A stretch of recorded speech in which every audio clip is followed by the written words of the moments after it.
नमस्कार, cooking with me मध्ये तुमचं स्वागत आहे।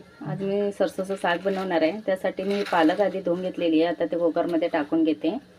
त्यानंतर ही बातू आहे, बातू मी कुकरमध्ये टाकून घेते। आता बेसन आणि लसूण आहे आणि मिरची मी यात टाकून घेते।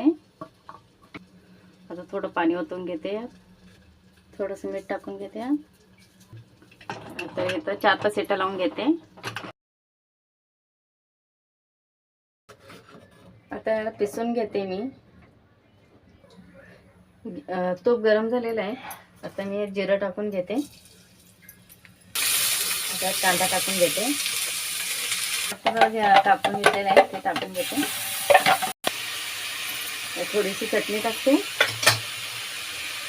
थोडीशी हळद, थोडंसं मीठ,